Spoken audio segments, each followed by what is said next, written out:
Good morning students. आज की video में हम स्पोरोकार्प के vertical transfer section and vertical longitudinal section के बारे में चर्चा करेंगे। सबसे पहले हम देखते हैं स्पोरोकार्प का वर्टिकल ट्रांसफर सेक्शन, अर्थात बीजाणु फलिका का उदग्र अनुप्रस्थ काट। डायग्राम में देखिए, वर्टिकल ट्रांसफर सेक्शन में स्पोरोकार्प की भित्ति की संरचना ठीक वैसी ही दिखती है जैसी हॉरिजेंटल लॉन्गिट्यूडनल सेक्शन में दिखाई देती है। यहाँ देखिए, स्पोरोकार्प की बीजाणु भित्ति काफ़ी मोटी होती है, जिसको आप आसानी से यहाँ देख सकते हो। ये सारी लेयर्स है वो बीजाणु भित्ति को प्रदर्शित कर रही है। इस काट में स्पोरोकार्प का जो स्टाक या वृंत है वो नहीं कटता है, और जो जिलेटिनस रिंग है वो डोर्सल और वेंट्रल मास यानी अपाक्स और अभेक्स पिंडों के रूप में दर्शित होता है। आप देख सकते हो, ये यहाँ पे जिलेटिनस रिंग है और नीचे की ओर भी जिलेटिनस रिंग है। तो ये इसमें पाई जाने वाली डोर्सल और वेंट्रल जिलेटिनस पिंड या मास है। देखिए, जो डोर्सल जिलेटिनस मास होता है वो वेंट्रल जिलेटिनस मास की अपेक्षा काफ़ी अधिक विकसित प्रतीत होता है। इस सेक्शन में केवल 2 सोरस प्रदर्शित होते हैं। सोरस का अर्थ यहाँ हो गया बीजाणुधानियों के जो समूह है या बीजाणुधानी पुंज है, उसको सोरस कहा जाता है। तो इस सेक्शन में केवल 2 सोरस दिखाई देंगे। एक सोरस ये इस साइड में दिख रहा है और दूसरा सोरस है वो यहाँ पे दिख रहा है। जबकि हमने जो हॉरिजेंटल लॉन्गिट्यूडनल सेक्शन देखा था उसमें कई सोरस दिखाई देते हैं, लेकिन वर्टिकल ट्रांसफर सेक्शन में केवल 2 ही सोरस दिखाई देते हैं। और दोनों जो सोरस हैं वो इंडूसियम से आच्छादित रहते हैं। इसके बाद में देखिए, यदि हम देखें कि बीजाणुधानियाँ कैसी है, तो इस सेक्शन में यहाँ पे जो कॉर्नर्स है, कॉर्नर्स पर माइक्रोस्पोरेंजिया या लघु बीजाणुधानियाँ पाई जाती है, और बाकी बीच वाला जो भाग है उसमें मेगास्पोरेंजिया या गुरु बीजाणुधानियाँ पाई जाती है। यहाँ आप देख सकते हो, कोने पे जो बीजाणुधानियाँ हैं वो लघु बीजाणुधानियाँ है, बाकी बीच वाली सारी बीजाणुधानियाँ गुरु बीजाणुधानियाँ। इसी प्रकार दूसरा जो सोरस है उसमें कोने वाली दोनों बीजाणुधानियाँ लघु बीजाणुधानियाँ है और बीच वाली सारी गुरु बीजाणुधानियाँ है। तो इस सेक्शन में कोनों पर या फिर केवल कोनों पर लघु बीजाणुधानियाँ पाई जाती है, बाकी सारे भाग में गुरु बीजाणुधानियाँ ही पाई जाती है। दूसरा है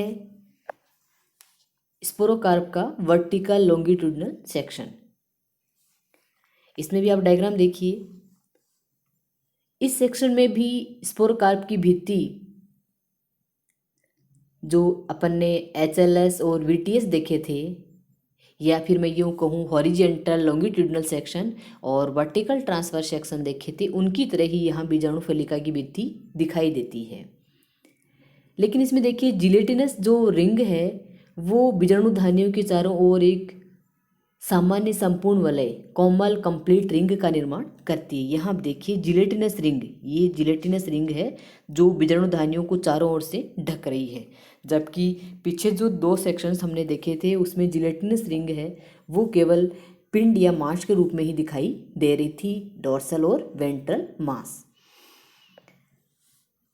साथ ही इसमें देखिए, सोराई अनेक अनुदैर्ध्य पंक्तियों में व्यवस्थित दिखाई देती है। देख सकते हो, ये सारी शोराई है जो अनुदैर्ध्य पंक्तियों में व्यवस्थित है। इसमें भी देखिए, सारी शोराई है जो अनुदैर्ध्य पंक्तियों में व्यवस्थित है। प्रत्येक सोरस में केवल एक ही प्रकार की बीजाणुधानी, या तो लघु बीजाणुधानी या फिर गुरु बीजाणुधानी प्रदर्शित होगी। यहाँ देखिए, ये वाला जो ए वाला सेक्शन है इसमें स्पोरोकार्प का जो काट है वो इस प्रकार कटा है कि इसमें लघु बीजाणुधानियाँ ही दिखाई दे रही है। यहाँ पे जो सोरस है उन सारे सोरस में केवल लघु बीजाणुधानियाँ या माइक्रोस्पोरेंजिया ही लगी हुई है।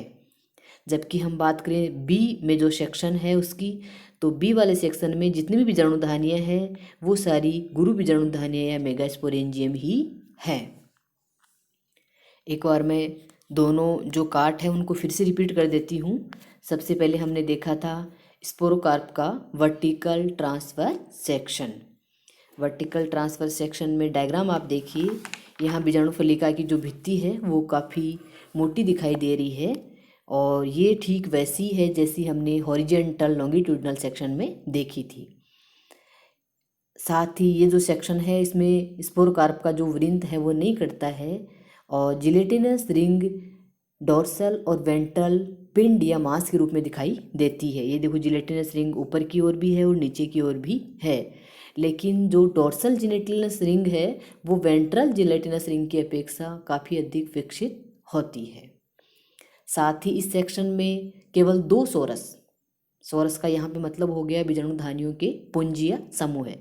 तो इस सेक्शन में बीजाणुधानियों के केवल 2 सोरस ही दिखाई देते हैं। एक सोरस ये है और दूसरा सोरस ये है। दोनों सोरस जो है वो इंडुशियम से ढके हुए रहते हैं या आच्छादित रहते हैं।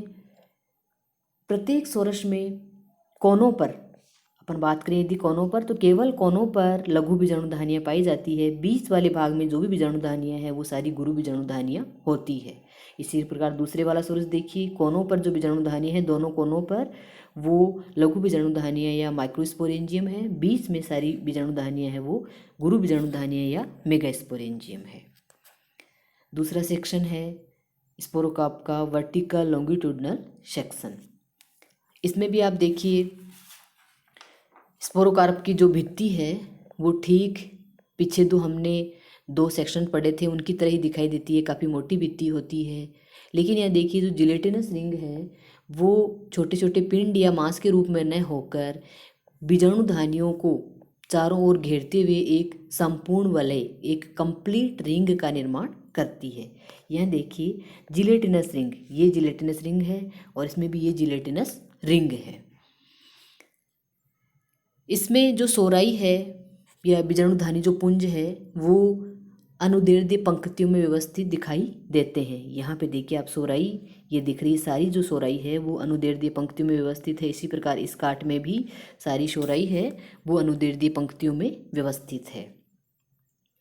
लेकिन यहाँ प्रत्येक सोरस में केवल एक ही प्रकार की बीजाणुधानी, या तो गुरु बीजाणुधानी दिखाई देगी या फिर लघु बीजाणुधानी दिखाई देगी। तो अपन बात करें यदि डायग्राम ए की, तो डायग्राम ए में जो सेक्शन है वो इस प्रकार कटा है कि इसमें केवल लघु बीजाणुधानियाँ या माइक्रोस्पोरेंजियम ही दिखाई दे रही है। और बी वाला जो डायग्राम है या बी में जो सेक्शन कटा है उसमें सारी बीजाणुधानियाँ, गुरु बीजाणुधानियाँ या मेगास्पोरेंजियम ही दिखाई दे रही है। Thank you. नेक्स्ट जो वीडियो अपन देखेंगे उसमें हम देखेंगे डेवलपमेंट ऑफ स्पोरेंजिया यानी बीजाणुधानियों का विकास। तो पीछे जो हमने जितने मेंबर्स पढ़े थे वो सारे होमोस्पोरस या सम बीजाणु थे, तो उनमें सब में एक ही प्रकार की बीजाणुधानियाँ बन रही थी। लेकिन अपन यदि बात करेंगे मार्सिलिया की, तो मार्सिलिया क्योंकि हेट्रोस्पोरस या विषम बीजाणु वंश है, तो यहाँ दोनों प्रकार की बीजाणुधानियाँ, लघु बीजाणुधानी और गुरु बीजाणुधानी का जो डेवलपमेंट है हम अलग अलग पढ़ेंगे।